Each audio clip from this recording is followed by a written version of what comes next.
Righto, so I've just swapped jumpers, just so I can show you a bit of painting and stuff like that. I didn't want to get it over my new Ridgeline top, my hoodie. So yeah, swap jumpers. The reason I had the silicone out is because they're nuts and bolts. So what you want to actually do is just grab your silicone gun with a bit of silicone, and once you've got those nuts and bolts locked in, you just cover and just put a dab, is what I do, at the very end of your nuts and bolts.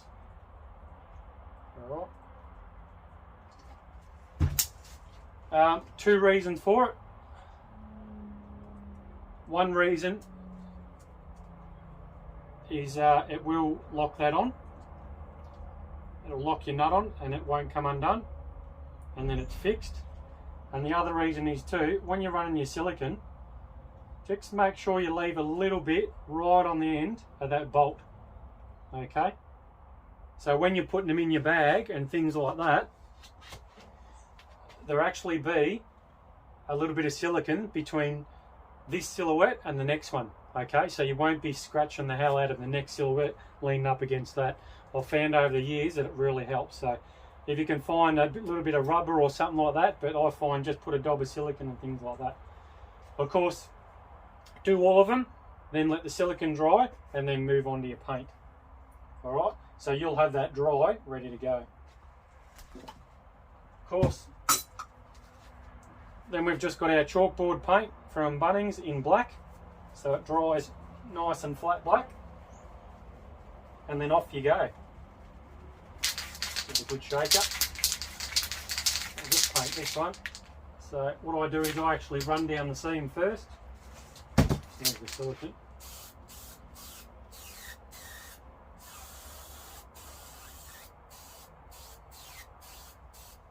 So in the chin, around the neck. The reason I run in there is if the birds are flying over the top, they don't see all of a sudden a big white line, or 23, or how many silhouettes you've got from above. They might see 23 white lines for some reason, but that could be me just being paranoid. So that's it, all the way through there. Don't go too heavy on the paint. And just give it a bit of a light coat to start with, and then of course we will recoat it.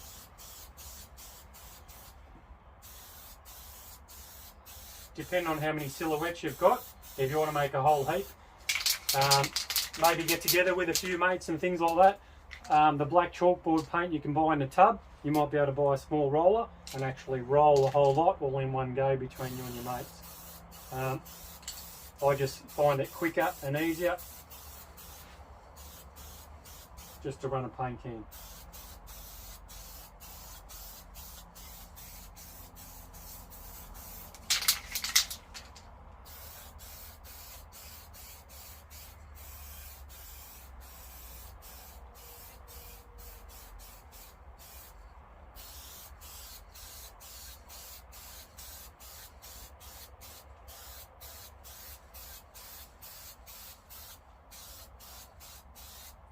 There we go. Also, try and get that stake.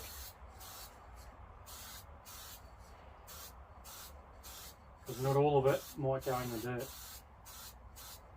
Alright, so that's pretty much your first coat of your matte black. Right there. So spray them all like that. Get a first coat going. And really give it time to dry, okay? Make sure you give it time to dry. Here's one I prepared earlier. All done. As you can see, it comes up nice and matte. We've got our nuts siliconed off. Our stake's going right down, so when we push it in, our nose will be touching the ground. Alright, so what we can do, sample pot. I always do the breast first.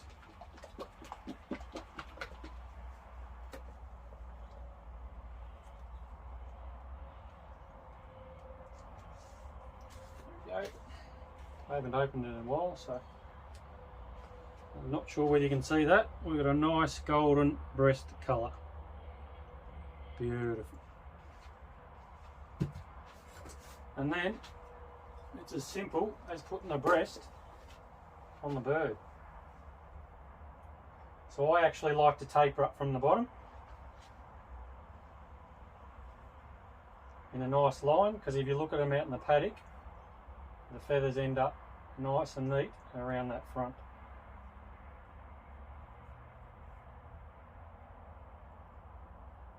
You may need to give these another coat. So the first one will be fairly light.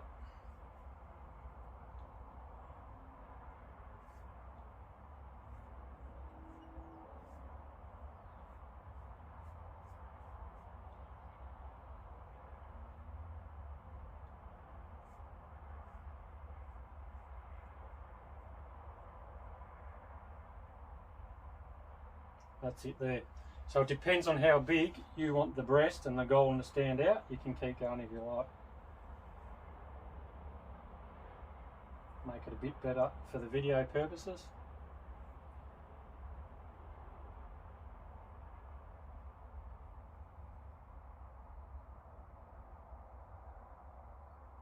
There you go, that's a nice straight line on there.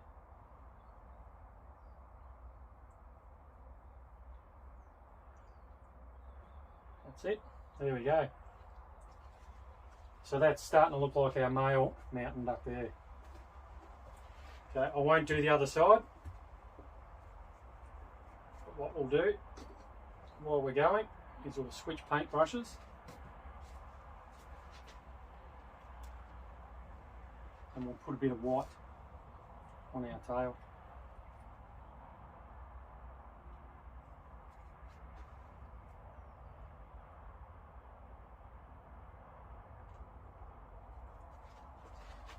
Depending on how you want to make your tail look.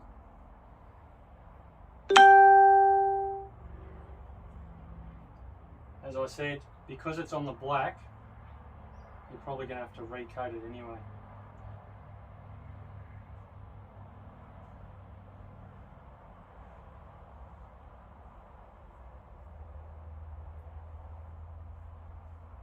It's up to you how you want to do your tails. How you want to make the wings and stuff look. That's just a simple white patch just to illustrate how we're going about it. So that's basically it there. So what we'll do now is I'll just let that dry, and then on the next one here I'll go through how we're going to actually do the female on the other one. And then what we'll do is we'll touch up this male just to make him look like the silhouettes I'm running. Righto, so we've just dried off for a couple of hours. Thought I'd come back out and just give him a quick recoat. See if I can get that lid off again. There we go. So we'll just give him a quick recoat.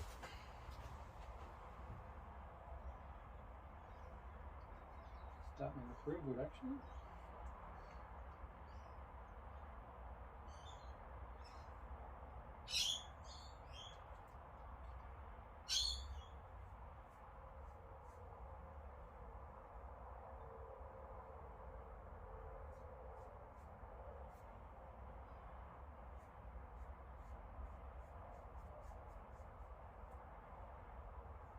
You don't have to be too fussy on them either, because if the birds are coming in that close, they're not going to really see your paint job. If they're coming in that close to see your paint job, they're coming in that close, so you can take them home to put in the freezer for a good table feed.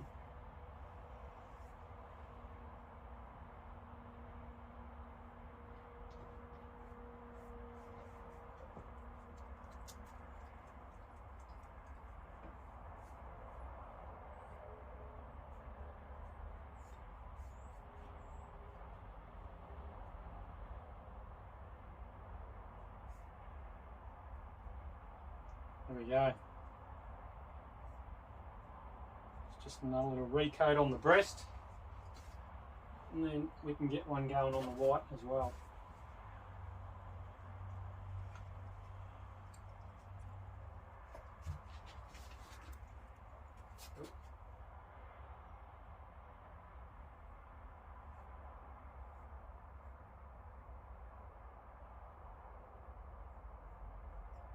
As I said, you don't have to be too monotonous and getting everything exactly the same. I'll just mark that then. Don't worry, all you're going to do is give it a bit of a wipe.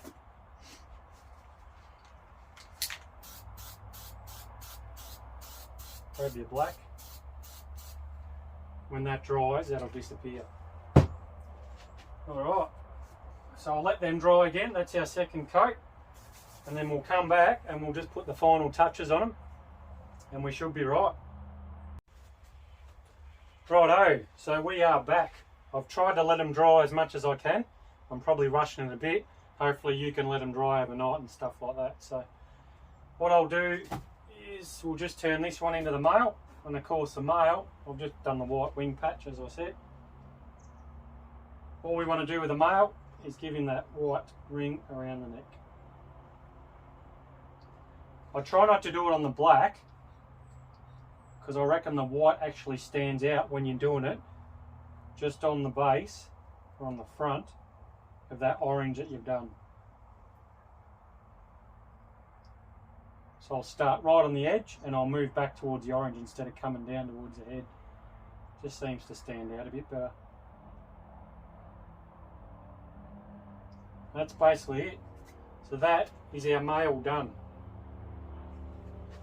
Hopefully you like the look of that. And what we'll do is we'll turn this one into our female. So when we do the female, basically you're going to have to do it and then let it dry and then go over it again. Because there's two parts that I've found into getting that chestnut look on its breast. So basically at the minute they're looking like the male. So what we want to do, as I said, is grab that burnt sienna, okay,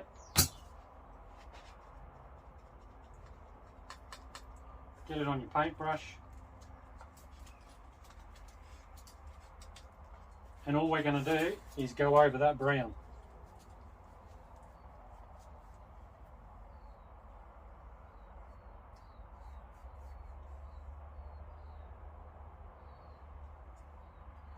Try and follow the line, not like me. You can mod it, you can do however you like. I just find that if you coat it again,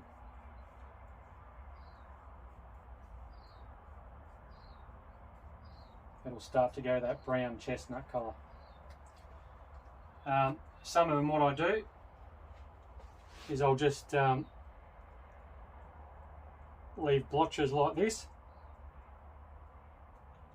Okay, let that dry, and when you come back for your recoat, what will happen is you'll end up with blotches on your next recoat, and that'll go sort of sticky, if you can sort of see that,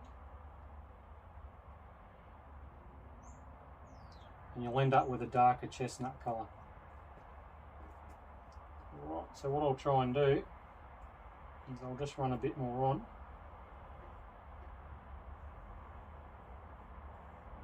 As you can see, it's starting to turn that really deep chestnut colour on their breast now, so that's it. The paint's getting a lot stickier up against that breast colour. It looks like it's going dark already, so. Alright, so what I'll do is I'll let that dry and then we'll come back and we'll finish our female. Let's get a little bit more along that edge.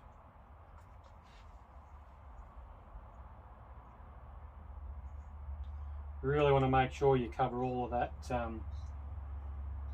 male colour, that chestnut colour. Gone a bit darker there, but that doesn't matter. Just give it a nice run off.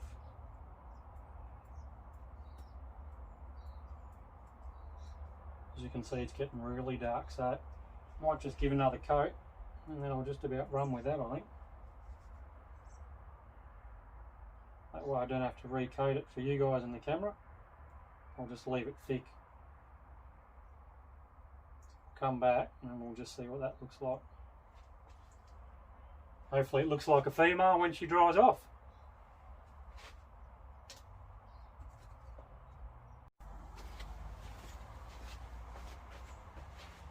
Righto, so we are back in action just to put the final touches on the female. Put a bit more paint in there. Like the male, you can do the tail marks. Over my silhouettes, I haven't made all the tail marks different. As you can see, I've done some really big white patches in the tail to make them stand out from a distance. Others I don't have any tail marks. And then some are just smaller and things like that. So as I said on that male there, so they all vary. Don't have them all the same because not every bird sitting there or fluffing its feathers are going to be exactly the same. So make sure you change them up a bit, okay? So going with the female, same thing.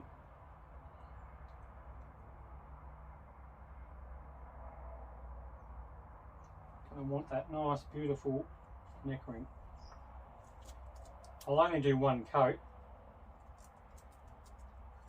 Okay. Also on the female, she does have that around her nose.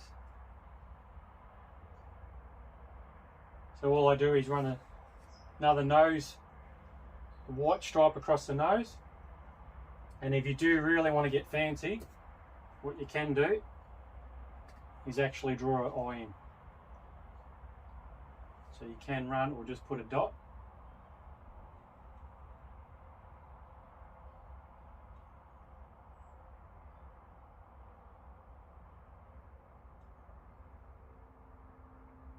And that's probably going to give you a good indication there. And that's about it. If you come across any touch-ups or stuff, like as I said, I only done one coat on these guys to show you, but anything like I've touched the nose, just grab your can of paint out again. Give the nose a bit of a touch up.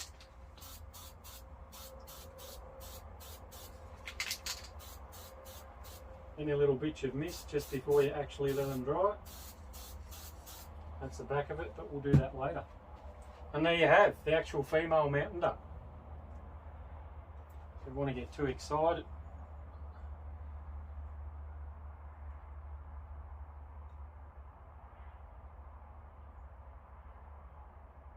we can just give her a little streak of a tail. So that's it, we've got our female mountain duck. As I said, you're going on top with the burnt sienna of the golden breast of a male. So paint them all as males and then just pick and choose which one you want as females and just touch it up with that burnt sienna. That's it. Male silhouette and the female silhouette.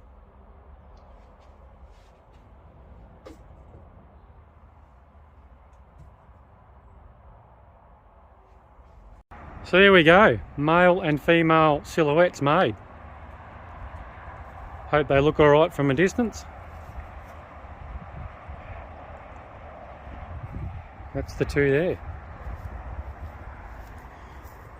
So just to repeat, we've got enough on the stake that goes 3/4 of the way up, okay, which will really sturdy that top half and really give us a bit of leverage to push that down so our nose is actually down in the grass or the dirt, okay.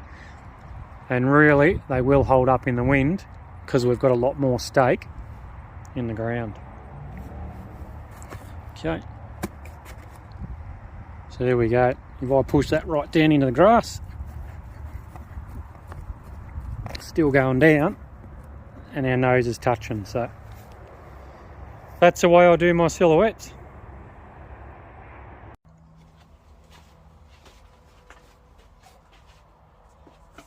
Okay, so we've made our silhouettes. Hopefully you like the look of them and you can follow the video. Lastly, what I wanted to touch on is how to actually carry them. If you've got that 2.4 sheet and you've made a fair few, you might get 20 or 30 out of it. 20, 22 out of the actual sheet, but you've made a whole heap. You're going to need an actual bag You can put a strap around them or something like that, but I find it easier. You'll be able to go to a hunting shop and actually buy a Silhouette bag. So this one's an actual Avery one. I've got a couple of different brands. Basically, doesn't matter which way, bunch all your Silhouettes up.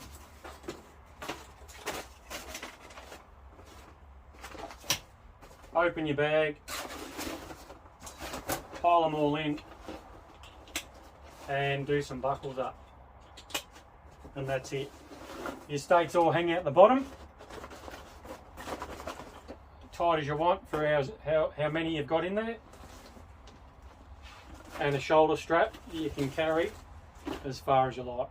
So a really good bag, and that's what I keep all mine in, and then hang them up when I get home. That's it. Righto. So I hope you've enjoyed the video. If there's any questions moving forward, just message the inbox. Hit the like button on the YouTube channel if you've actually enjoyed it and you've been able to follow it. Or if not, just head across to the Honker Hunters Facebook page. I've also got a Honker Hunters Australia business page running at the minute. So further to that, I'll probably have some apparel come up and some odds and ends which you might be able to have a look at as well. So hopefully you enjoyed it. Let me know. Cheers.